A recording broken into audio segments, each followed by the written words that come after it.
Ladies and gents, welcome back to the Blues Brothers podcast. I'm Blake Howard, and I'm here joined by my dear friend, Alexei Toliopoulos. Hello, my friend. Hello, my friends. So, look at us. Look at us. You can look at us. How exciting. But it's a pleasure to be spinning those discs with you one more time, brother. One more time, and a very special disc Special indeed. occasion. We are nursing, in fact, the 4K ultra high definition and Blu-ray of Peter Weir's The Last Wave, and there is a boy whose commentary track we've just been listening to along with Trav Akbar. That is one Alexei Toliopoulos. Yes, it is true. The rumours are true. I did record a commentary track for The Last Wave. The great filmmaker and film critic Trav Akbar.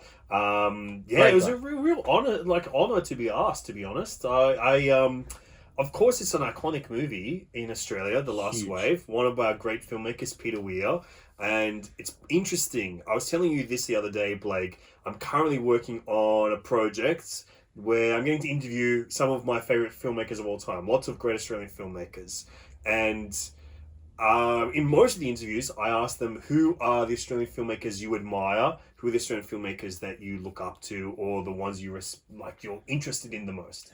And I think pretty much bar none, they have all said Peter Weir. That's the exact experience that I had even thinking about doing Podcaster and Commander. So folks are listening to this, you're on our One Hit Minute Productions feed, you know how deep we are in there. But when I even floated the idea, of course, I love my silly pun titles that amuse me and the most out of all of the shows that we do.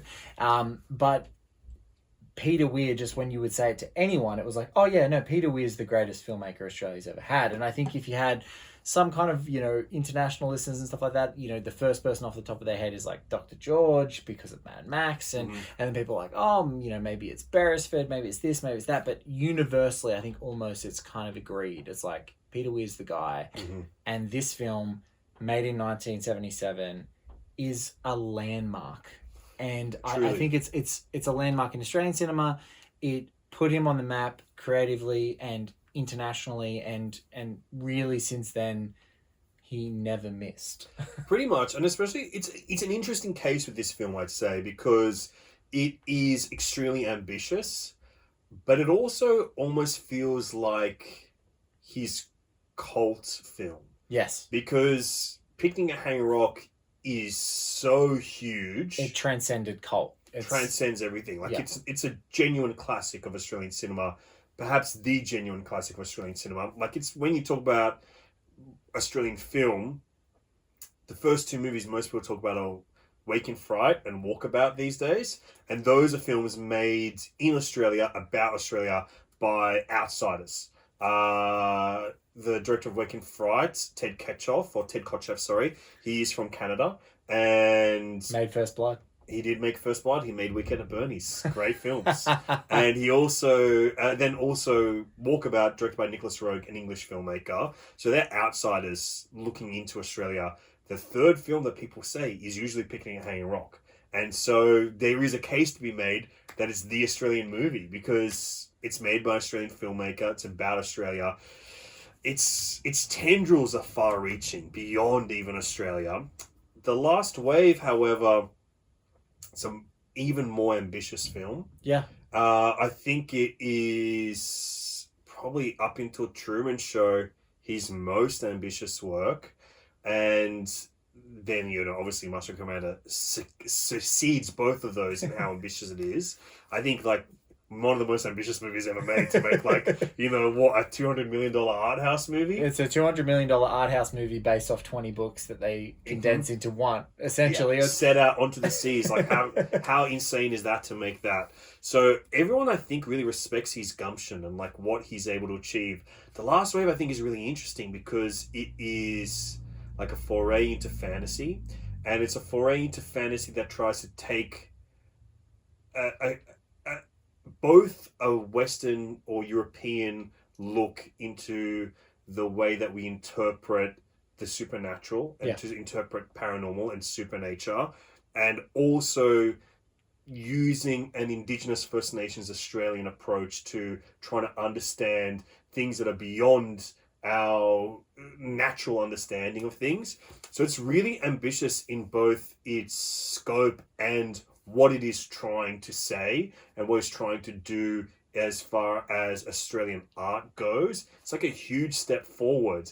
And I think it's also really interesting to look at it from both a 1977 lens and a 2023 lens. And me talking with Trav Akbar, who is an Indigenous filmmaker, First Nations filmmaker, it was a really interesting conversation to kind of like be hitting those points. I think we had a really great conversation. And I think it's more of a conversation than just like a commentary. We're not talking about just what we're seeing on film, not just talking about the research that we did to kind of talk about what's happening on the film, to understand it, to interpret it, to give you context. I think it's actually more a conversation between us about a lot of it. It kind of, we tangent off about like going, talking about collaborations between white filmmakers and First Nations filmmakers and how that has evolved and where we are now and where we hope to be with that, like with filmmaking in this country. So I think Trav is like such a brilliant mind, and it was the first time we really met was doing this together. And man, immediately I'm like, I love this man. This guy rocks. Fast friends, I'd say. Terrific film critic, Trav. I got to chat to him when I was doing the All the President's Minutes project. I've been a huge admirer of his stuff and everything that he's, he does a great job reviewing as both as a filmmaker, but he's sort of dabbled as a critical mind reviewing Australian cinema, and he's got a really insightful and incisive commentary about Australian film. So I think the perfect complementary voices doing this. It was fun to watch you listen to yourself just ever so briefly. It was not fun for me at that moment, But I think what Australian film and Australia in its entire complex construction, the best exemplars of Australian film are tied to place and are tied to identity. And I think that, one of the things that I love so much about The Last Wave is that it's kind of like that strange thing where, I've heard it described by a great film critic, Bill Gettabiri, is like, if you told me in 1991 that, 30 years later, we'd still be talking about Terminator 2 and how artificial intelligence and the fears of artificial intelligence would still be so prescient, I would have laughed at you. I'm like, no, this is a dopey, awesome Arnold Schwarzenegger movie. Yeah. But I think that The Last Wave, made in 1977, is still such a powerful tale about this sort of, I don't know, this like subconscious guilt and this pervading thing that happens where you're trying to contend with what Australia is to this day.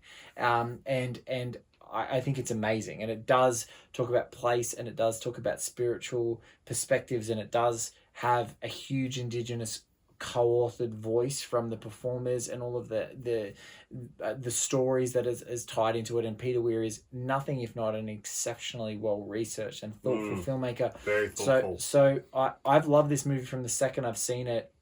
I saw it on a VHS tape at university about 20 years ago, and I recently saw a great Umbrella release of it. Yeah, they've now done this upgrade, and I'm like, whenever I see the curatorial eye and real detail goes into bringing together everything that great true Australian works of art that totally could be a curio sitting on your shelf in one format or the other. I love that Peter Weir's stuff is slowly making its way and getting this, getting the plaudits and the curation that it deserves. So this is unreal, man. I'm so proud of you. Yeah. We did our first commentary together. I know. Twilight, which is again a movie that we both kind of came to, and I loved having that because all we do is natter on. But I want to tell everyone, not only do you need to own this, it's like, I think there are certain films, I think a lot of people do this with films, they're like, I have to upgrade, I go with every sort of generational format.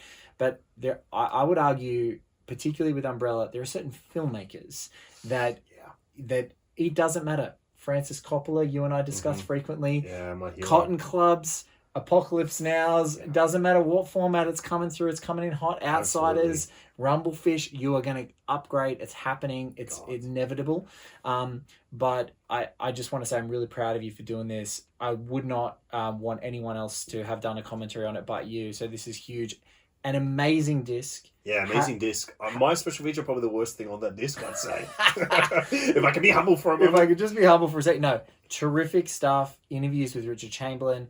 The David Goldpool Walkabout to Hollywood documentary in full length is there. Terrific disc, terrific, beautiful packages. They've got another, like a sort of hard box, sort of second stylish style hard box. Big box is just beautiful. This is the sort of standard edition that comes with the beautiful artwork. Slip cover on there. This is just the actual 4K disc we've got, but man, this is such a special release. I love it. Yeah, very exciting. Honestly, it was a huge honor to be asked. And I took it very seriously. I read like 5 books. I read a lot. And and Lexi even had me digging through because I have like old research of stuff that I kept, and I told him to follow, and I sent him some links and took some photos of like old excerpts of books that are hard to get these days. And so, man, you did a great job. Yeah, and there's so much about this. It was actually hard to try and keep in time with the film talking about it. It was tough. Yeah. But I think the conversation Trav and I have during this film, it's very, very cool. I was very honored to get to talk to him about this. So cool.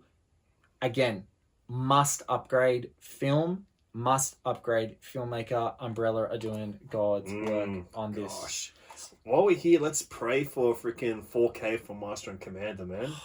Because I got that Truman Show 4K this week as well. Oh my god! I'm a completionist with Weir. I want them all in 4K. I want them all in 4K. I'll keep my green card Blu-ray. I'll keep it.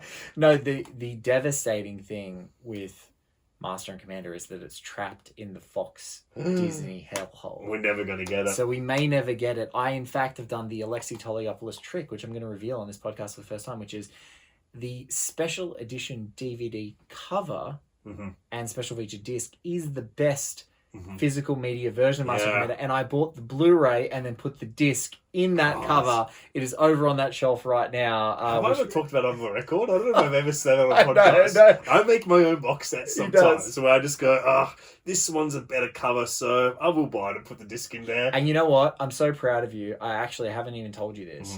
I have an original 1970s one sheet of Ted Kotcheff's First Blood that is in my garage right now. And to celebrate you mentioning that, I'm going to give it to you after this podcast. No way. Yeah, 100%. Wow.